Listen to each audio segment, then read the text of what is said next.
الحمد للہ وکفیٰ وسلام علی عبادہ الذین اصطفیٰ اما بعد۔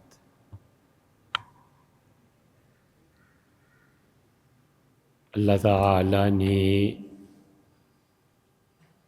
علوم کی کئی ایک اقسام رکھی ہیں، اور علم مطلقاً جاننے کا نام ہے، اور کوئی انسان کسی چیز کو جب جان لیتا ہے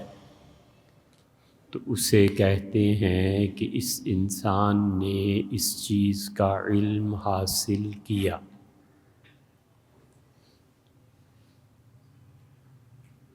اور علم کے ساتھ جب عشق کا امتزاج ہوتا ہے اور علم اور محبت پہلے درجے میں جب آپس میں ایک دوسرے کو پہچانتے ہیں تو اس پہچان کے بعد تسلیم کا آغاز ہوتا ہے، اور علم جب عشق کے رنگ کو اپناتا ہے تو عقل کو اطمینان حاصل ہوتا ہے، اور آہستہ آہستہ جب محبت غالب آنے لگتی ہے علم پہ تو اس کا پہلا نشان جو انسانوں میں ظاہر ہوتا ہے، اور محبت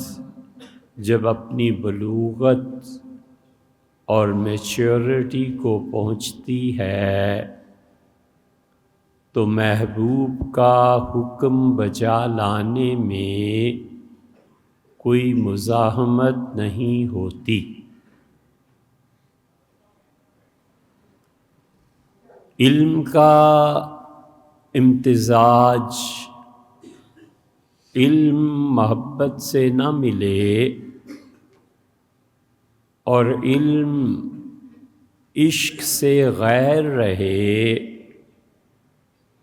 اور عشق محبوب کے سامنے جھکنا نہ سکھائے، اور عقل غالب رہے اور علم اعتراضات کرتا رہے تو یہ علم جہنم کی راہ ہے۔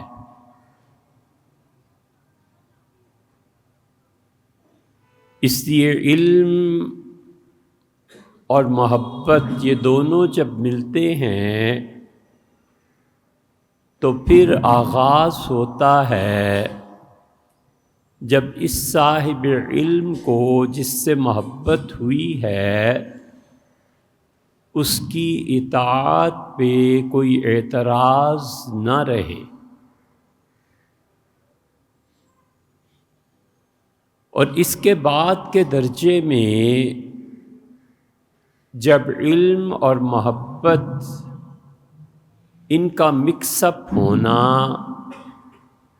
اس درجے پر پہنچا دے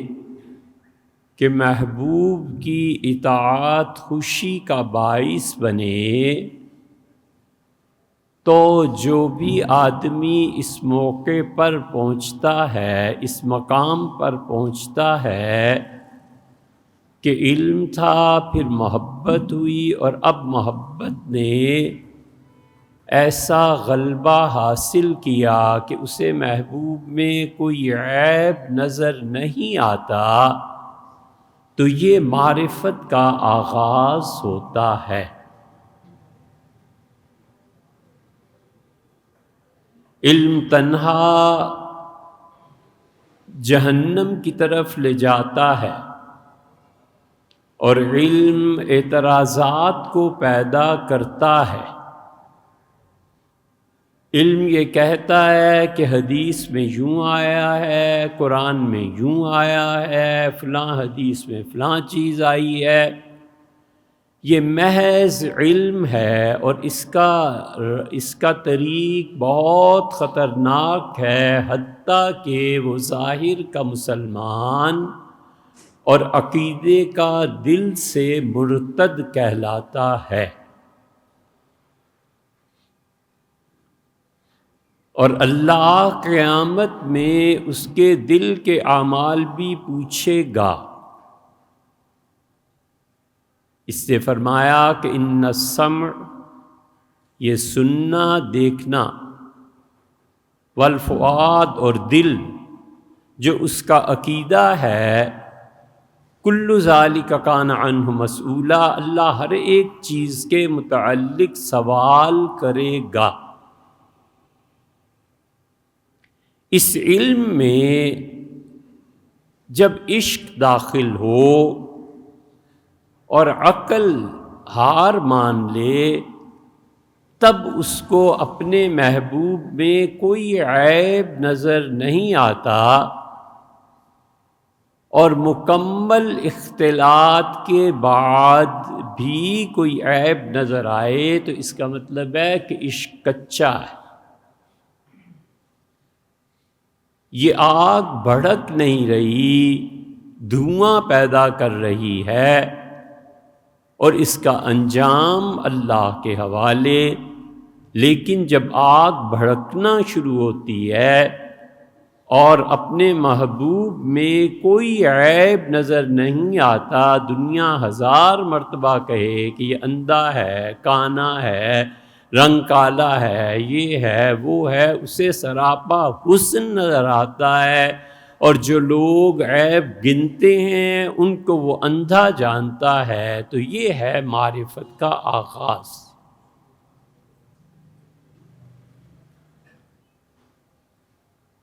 اور پھر اس سے آگے جو چیز ہے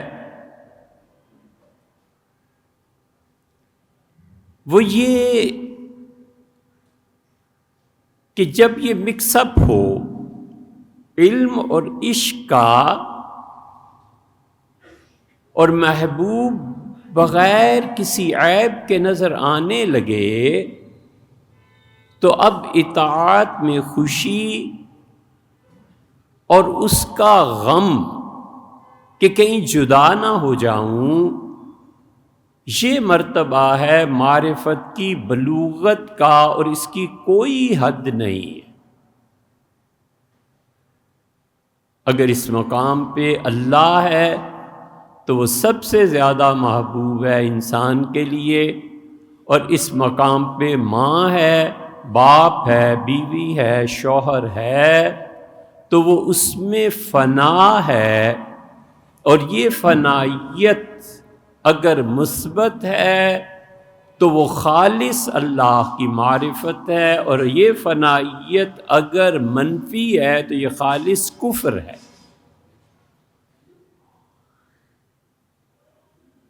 ہر لحظہ یہ کھٹک کہ کہیں اللہ ناراض نہ ہو جائے، اور ہر لمحہ کی یہ کوشش کہ اس کی معرفت میں ترقی ہو، اور دن بدن، یہ غلط ہو گئی اردو، دن بدن ٹھیک نہیں ہے، روز بروز اس معرفت کے مقامات کو حاصل کرے، تو اس انسان کی رسائی جو بالکل غیر ممکن نہیں ہے، 4 درجات تک ہوتی ہے، اور کل کائنات میں 6 درجات ہوتے ہیں، جنہیں صوفیہ حافظ شیرازی اپنے دیوان میں، مولانا رومی اپنی مثنوی میں، شیخ اکبر محی الدین ابن عربی رحمۃ اللہ علیہ فتوحات میں، اور علامہ اقبال اپنے فارسی کے کلام میں اس پر بحث کرتے ہیں، اور تنزلات 6 درجات اگر یہ سمجھ میں آ جائیں تو اس جہان کے بعد کے جو جہان ہیں وہ آسانی سے سمجھ میں آتے ہیں، اور اگر تنزلات 6 سے تعارف نہیں ہے تو کبھی بھی اس میدان میں دخل نہیں دینا چاہیے۔ بچہ پہلی مرتبہ شناسا ہوتا ہے اور ٹیچر پڑھاتا ہے کہ a+b²، اس نے یہ نہیں پڑھا، اسے پتہ بھی نہیں یہ کیا ہے، اور بریکٹس جب کھلیں گی تو اس سے کیا نتیجہ برآمد ہوگا، اور وہ یہ کہنے لگے کہ آئنسٹائن کی اور فلاں کی اور کوانٹم کی اور اس کی تھیوریز یہ سب ایسے ہی ہے، تو جو جانتا ہے ممکن ہے وہ مسکرا کے ہٹ جائے کہ تمہیں ابھی اس میدان کی ہوا کیا جنم ہی نہیں ہوا، تم جانتے ہی نہیں ہو کہ کیا ہے۔ یہ تنزلات 6 قرآن کریم کی تفسیر بھی اگر یہ نہ پتہ ہو تو آدمی پھنس جاتا ہے، محض الفاظ کا ترجمہ کر کے اور وہ تشریح جو پچھلوں نے کی ہے زیادہ سے زیادہ 2-4 لفظ لکھ کے آگے نکل جاتا ہے، اور حدیث میں تو بالکل اس کو درک ہی نہیں ہے کہ یہ تنزلات 6 ہوتے کیا۔ 3 جمعہ پہلے آپ سے عرض کیا تھا کہ بہت مشکلات ہیں، لیکن اس کو بیان کرنا بعض وجوہ سے ضروری ہے۔ وہ جو شخص روحانیت میں تربیت حاصل کرتا ہے، اور وہ جو شخص مشائخ کے ہاں تربیت پاتا ہے، اور وہ جو شخص ہمارے ان دیار میں سلسلہ نقشبندیہ کا سلوک اور مراقبات، سلسلہ سہروردیہ اور قادریہ کے مراقبات، اور قادری سلسلے کے وہ مشائخ جنہوں نے سندھ کو اپنا مرکز بنایا اور وہ سلسلہ راشدیہ قادریہ کہلاتے ہیں، اور سلسلہ نقشبندیہ مجددیہ میں کوئی 13 مراقبات تھے جو حضرت مجدد الفسانی سرہندی رحمۃ اللہ علیہ نے تلقین فرمائے تھے، اور حضرت مرزا مظہر جان جانا رحمۃ اللہ علیہ نے جن مراقبات کا اضافہ فرمایا تھا، یہ سارے اضافے سلسلہ نقشبندیہ کے، سہروردی اور قادری حضرات کے، اور اسی طرح سلسلہ چشتیہ کے اکابر حضرت فرید الدین مسعود شکر گنج رحمۃ اللہ علیہ اس سلسلہ چشتیہ کے مجدد تھے، اور ان سے 2 بہت بڑی شاخیں پھوٹیں، ایک چشتی نظامی جو حضرت نظام الدین اولیاء رحمۃ اللہ علیہ سے، اور ایک صابر کلیری رحمۃ اللہ علیہ، اور مخدوم صابر رحمۃ اللہ علیہ پہ فنا غالب تھی، کوئی نام نہیں، کوئی نشان نہیں، کوئی آنے والا نہیں اور جانے والا نہیں، اور وہ اس مقام کے آدمی اور اس مقام کے فرزند تھے کہ صاحب کرامت اولیاء اللہ میں سے تھے۔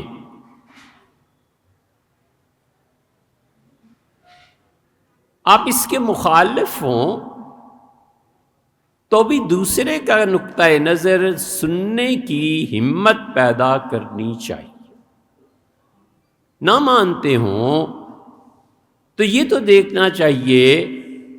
کہ یہ جو کہہ رہا ہے کس جنگل میں جا رہا ہے۔ اگر اتنی بھی تمیز نہ ہو کہ یہ کہہ کیا رہا ہے تو پھر مخالفت چے معنی دار. صابر رحمۃ اللہ علیہ فنائیت کے اس مقام تک پہنچے جہاں فنا کی بھی فنا ہوتی ہے. دارالعلوم دیوبند کے بانی حضرت مولانا محمد قاسم نانوتوی رحمۃ اللہ علیہ، جنہوں نے دیوبند کی بنیاد رکھی اور پوری دنیا میں، وہ اچھے ہیں یا برے، وہ گمراہ ہیں یا ہدایت پہ، پوری دنیا میں ان کے شاگرد اور شاگردوں کے شاگرد اور پھر ان کے شاگرد پھیلے ہوئے ہیں. وہ اتنا احترام کرتے تھے کہ ہم نے خود حضرت کے پوتے قاری محمد طیب صاحب رحمۃ اللہ علیہ کی ایک تقریر میں سنا. وہ فرماتے تھے کہ حضرت جب کلیر پہنچتے تھے تو گاڑی بس جو بھی چیز تھی اس سے اتر کے اپنے دونوں جوتے داب لیتے تھے اور ننگے پاؤں حضرت کے مزار پہ جاتے تھے. ایک صاحب نے کہا یہ کیا شرکیہ چیزیں ہیں. ان کی گفتگو سنی. ہم نے کہا کہ عرض کیا ان کی خدمت میں کہ یہ جو آتا ہے کہ سیدنا عمر رضی اللہ عنہ عید کی نماز پڑھانے کے لیے جب میدان میں تشریف لے جاتے تھے اور سیدنا علی رضی اللہ عنہ بھی تو ننگے پاؤں جاتے تھے، اور ان کے اس فعل کا مقصد یہ تھا جو وہ خود کہتے تھے کہ جو چیزیں اللہ کی یاد دلاتی ہیں، یہ بڑا مجمع، یہ میدان، یہ عید کا سالانہ ایک موقع، یہ سب اللہ کی یاد دلاتی ہیں، ان کی تعظیم ضروری ہے. اور وہ اپنے جوتے اتار دیتے تھے. تو یہ کس قسم کا شرک تھا؟ ان کے علم میں بھی نہیں تھا کہ کہیں یہ چیزیں کتابوں میں آئی. ہر کس کے ندانت، ہر وہ آدمی جو علم نہیں رکھتا، وہ بدانت کے ادانت، اور اسے یہ خیال ہے کہ وہ بہت پڑھا لکھا ہے، در جہل مرکب وہ ڈبل جہالت میں مبتلا ہے. ایک تو ویسے جاہل ہے، ایک اوپر اس سے بھی جاہل ہے کہ میں جاہل ہوں، اسے یہ بھی شعور نہیں ہے. اور دوسری نسبت واسطے نظام الدین اولیاء رحمۃ اللہ علیہ کی، اور حضرت نے جو ان کا خلافت نامہ لکھا ہے، حضرت مسعود رحمۃ اللہ علیہ نے اس میں لکھا ہے کہ اللہ کی مخلوق کو ہدایت کی طرف بلانے کے لیے 3 چیزیں ضروری ہیں. علم ہونا چاہیے، عقل ہونی چاہیے، عشق ہونا چاہیے. اور یہ تینوں چیزیں نظام الدین تم میں جمع ہو گئی ہیں. اور میں تمہیں دہلی بھیجتا ہوں، اور دہلی میں ایک ایسا درخت لگا رہا ہوں، ایک ایسا پیڑ اور پودا کہ اللہ نے چاہا تو صدیوں تک لوگ تم سے ہدایت پائیں گے.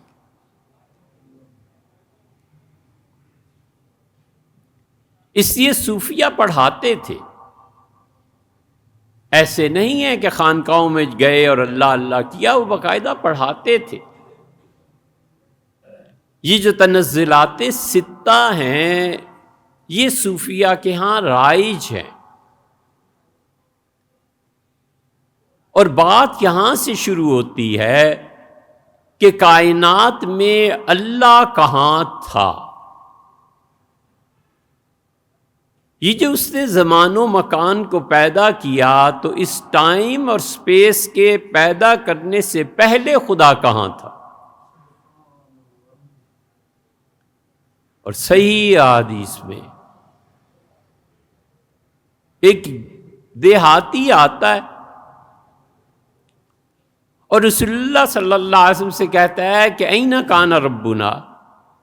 قبل ان یخلق السماوات والارض. اللہ کے رسول آپ اس حقیقت کو واضح فرمائیں، ہمیں بتائیں، اس نقطے سے پردہ اٹھائیں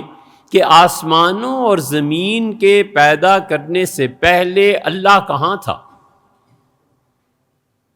حضور اقدس صلی اللہ علیہ وسلم کے آنے سے کائنات میں جو تبدیلیاں واقع ہوئی ہیں بہت ہیں۔ قرآن میں بتاتا ہے کہ حضور صلی اللہ علیہ وسلم کی تشریف آوری سے کائنات میں بہت بڑی تبدیلی آئی۔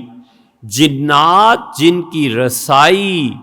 اللہ کے عرش تک تھی، اللہ نے ختم کر دی۔ اللہ نے فرمایا آپ کی نبوت کے بعد اگر کوئی یہ چاہے گا کہ وہ ہمارے تک اس طرح یعنی عرش معلیٰ اور ہمارے فیصلوں تک پہنچے، فَاتْبَعُوا شِهَابٌ ثَاقِبٌ، تو اس کو ہم مارتے ہیں پتھر اوپر سے روشن اور چمکدار۔ بہت بڑی تبدیلی، حتیٰ کہ جنات کے گروہ در گروہ نکلے کہ کائنات میں کیا ایسا تغیر واقع ہو گیا ہے۔ طائف نے جو سلوک حضور صلی اللہ علیہ وسلم کے ساتھ کیا تھا، آپ بہت رنجیدہ تھے کہ اسلام کی دعوت انہوں نے قبول نہیں کی، اور مکہ مکرمہ تشریف آوری ہوئی اور آپ نے اگلے دن فجر کی نماز پڑھائی، اور وہ مقام ہے جہاں آج بھی مکہ مکرمہ میں مسجد قائم ہے، عثمانیوں نے بنائی تھی، اور وہاں آپ نے سلام پھیرا تو قرآن 26ویں پارے میں کہتا ہے کہ ان جنات کا جو ٹولہ تھا ان کا سردار بولا اور اس سے کہا یہی وہ تبدیلی ہے جس کی تلاش میں تم نکلے تھے، اور پھر انہوں نے حضور صلی اللہ علیہ وسلم کے دست مبارک پہ اسلام قبول کیا۔ اللہ نے بتا دیا کہ آپ کیوں اللہ تعالیٰ کی ہدایت سے ایک طرف کو یہ اس رنج اور غم میں پڑ رہے ہیں کہ طائف والوں نے نہیں مانا۔ طائف والے کتنا مان لیتے اور تعداد کیا تھی، یہ دیکھیں ہم نے پوری جنات کی قوم کو آپ کے ہاتھ پہ بیعت کروا دیا، آپ خوش رہیں، آپ کا پیغام اس جہان میں بھی پہنچے گا۔ بہت تبدیلیاں آئیں، ان میں سے ایک تبدیلی اور تھی، اور وہ جو لوگ آپ کے قرب و جوار میں تھے ان کے فہم اور عقل پہ فرق پڑا ہے۔ جیسے کسی بھی لٹریچر میں 5 7 10 بڑے آدمی پیدا ہو جائیں تو زبان ترقی کر جاتی ہے۔ کسی ملک میں 10 12 15 بڑے سائنٹسٹ پیدا ہو جائیں تو بچوں کے سوچنے کا لیول بڑھ جاتا ہے۔ کسی خاندان کنبے قبیلے میں 10 20 آرمی کے افسر ہو جائیں تو بچوں کو شروع سے ہی یہ شعور ہو جاتا ہے کہ ہم نے آرمی میں جانا ہے۔ اب یہ ایک دیہاتی آدمی ہے اور حضور صلی اللہ علیہ وسلم سے آ کے کہتا ہے کہ اینَ کان ربنا، اللہ کہاں تھا جب یہ کائنات پیدا ہوئی؟ تھا، زبان کی مجبوری کی وجہ سے عرض کر رہے ہیں، اللہ جہاں تھا آج بھی وہیں ہے۔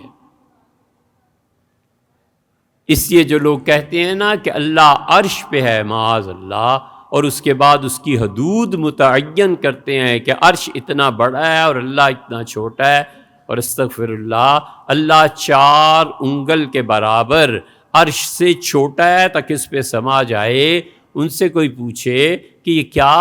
کیا غلط بات کرتے ہو، جب عرش نہیں تھا تو اللہ کہاں تھا؟ جہاں تھا اب بھی وہیں ہے، الآن کما کان، یہ صوفیہ کہتے ہیں الآن کما کان، وہیں تھا جہاں اب۔ اس لیے صوفی ایک جملہ بولتا ہے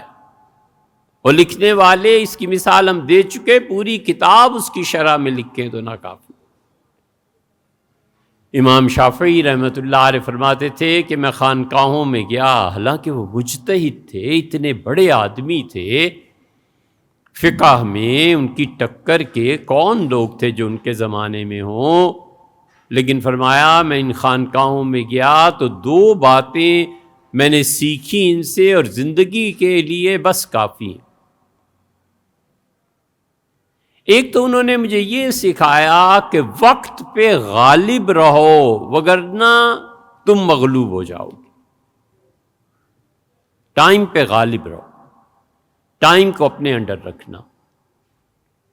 اور دوسرے انہوں نے مجھے سکھایا کہ اپنے آپ کو حق کے ساتھ مصروف رکھنا، ورنہ تمہارا نفس تمہیں باطل میں ڈال دے گا، باطل کے ساتھ مصروف کر دے گا۔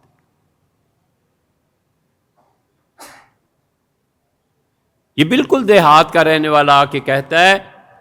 کہ اینا کان ربنا، اللہ کہاں تھا جب آسمان و زمین کو اس سے پیدا کیا، تو اس سے پہلے کہاں تھا؟ اب کہتے ہیں کہ وہ جو پہلا دھماکہ ہوا تھا، دنیا اس سے بھی پہلے تھی، آ جاؤ گے آہستہ آہستہ، اور انسان آدم علیہ السلام کیسے ہو سکتا ہے، ڈارون کی تھیوری۔ اور یہ ہمیں چاہیے کہ ہم اپنے بچوں کو ڈارون پڑھائیں، ہمیں چاہیے کہ ہم اپنے بچوں کو سوشلزم پڑھائیں، کمیونزم پڑھائیں، جدید فلاسفہ کو پڑھائیں، برٹرنڈ رسل کو پڑھائیں،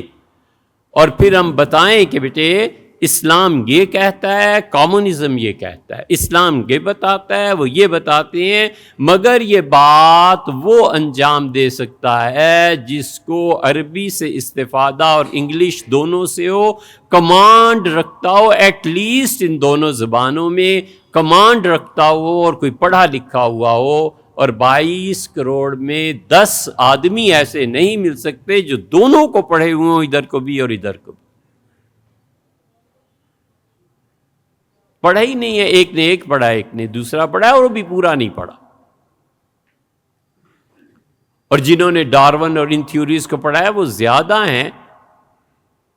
یہ بھی اللہ کا شکر ہے، ہمارے سوسائٹی میں ہونے چاہیے، تاکہ پتہ چلے دنیا نے کیا فلسفہ پیش کیا، نہ یہ کہ ہم ان لوگوں سے توبہ کرواتے پھریں اور ان پہ ایک نوع کا ظلم کریں، یہ غلط بات۔ بس ایک فکرہ ہی اگر کوئی سمجھ پائے، یاد رکھو اس کائنات میں کفر بھی اللہ کی مشیت کے تحت۔ تو وہ کہتا ہے اللہ کہاں؟ تو حضور صلی اللہ علیہ وسلم نے جواب دیا، وہ سید العارفین تھے، وہ عارف العرفاء تھے، وہ کائنات کی ایک ایک چیز اللہ نے سمجھا دی تھی۔ اللہ کے تنزلات ستہ میں پہلے تنزل سے جو چیز علم میں کائنات کی طرف آئی ہے اور اللہ کے علم سے نکل کے اس نے وجود اختیار کیا ہے، وہ علم سے جو نکلی ہے چیز وہ حقیقت محمدیہ ہے۔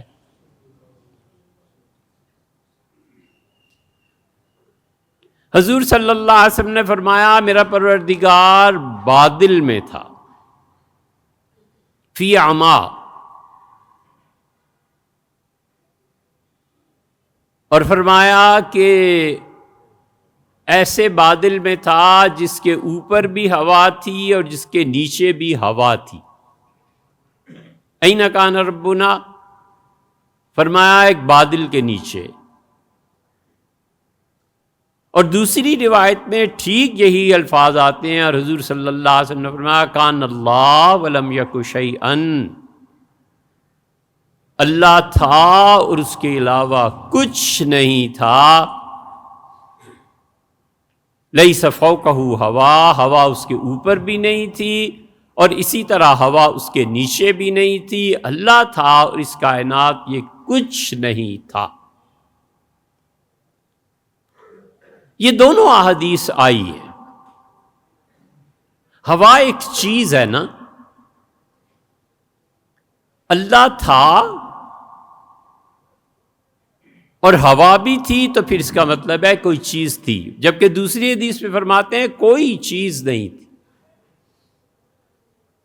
یہ ہے مرتبہ جو ذات بہت کا ہے، اور ذات بہت کے بعد دوسرا مرتبہ، دوسرا تنزل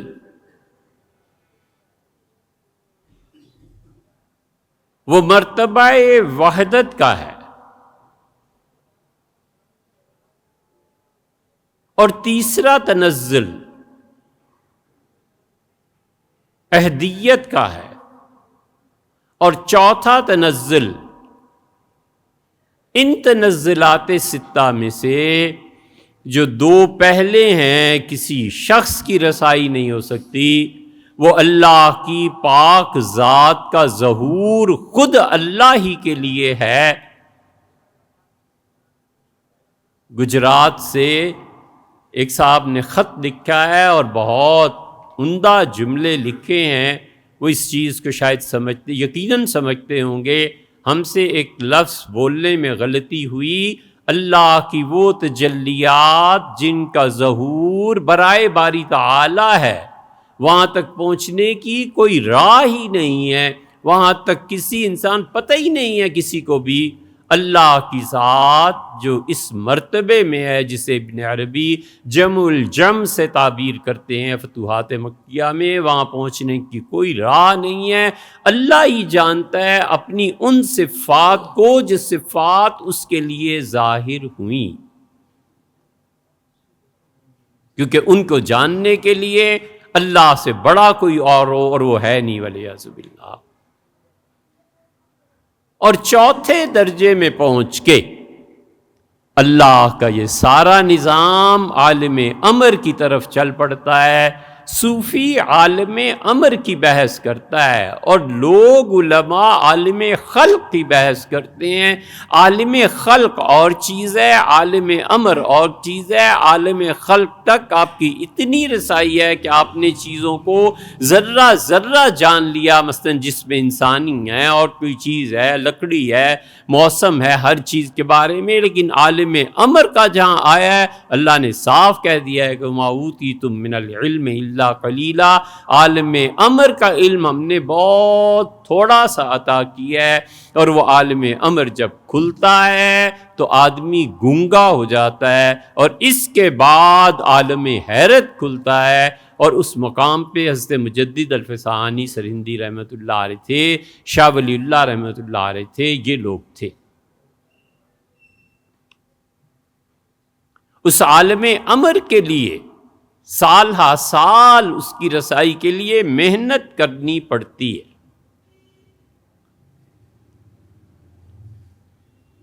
پھر چوتھے درجے میں تنزل رابع جو ہوتا ہے وہ عالم ارواح ہے، جس کے بارے میں خدا کہتا ہے بہت تھوڑا علم ہے۔ اور پانچواں عالم مثال ہے، اور عالم مثال اتنی بڑی چیز ہے، اتنی بڑی چیز ہے کہ نہ اسے دیکھا جا سکتا ہے، نہ چھوا جا سکتا ہے۔ عالم مثال میں زمان و مکان سب ختم ہو جاتے ہیں، اور کوئی شخص اگر عالم مثال میں پہنچ جائے تو پھر اللہ اس کے لیے ٹائم کو ختم کر دیتا ہے۔ صحیح بخاری میں جو آیا ہے نا کہ حضرت سلیمان علیہ السلام ایک رات میں فرمایا میں اپنی 99 بیویوں کے پاس جاؤں گا، اور ہر ایک سے اللہ مجھے، یا 100 بیویوں کے پاس، اور ہر ایک میں سے اللہ مجھے ایک بیٹا دے گا، اور میرے اتنے بیٹے اللہ کی راہ میں جہاد کریں گے۔ اس مقام کو جب صوفیہ کے ہاں آیا تو انہوں نے کہا عالم مثال حضرت کے لیے کھول دیا گیا تھا، اور عالم مثال میں جس کی رسائی ہو 60-70 سال کی عمر میں اتنے کام کر لیتا ہے کہ دوسرا 600 برس میں نہ کر سکے۔ اور پھر اس کے بعد عالم خلق ہے، یہ تنزلات ستہ ہیں، اور پھر اس طرح جب وہ آتا ہے تو عالم لاہوت میں، عالم لاہوت سے پھر وہ آتا ہے عالم ملکوت میں، پھر ناسوت میں، پھر برزخ سے ہوتے ہوئے یہاں انسان بن کے پھر اس کی انتقال ہوتا ہے آگے اور آگے اور آگے۔ مگر جب وہ تنزلات اربع قائم کر لیتا ہے، اس کی روح سفر کر لیتی ہے، تو پھر جمع الجم آ جاتا ہے، جو ابن عربی رحمۃ اللہ علیہ کے لوگ لکھتے ہیں۔ ابن عربی، حافظ شیرازی،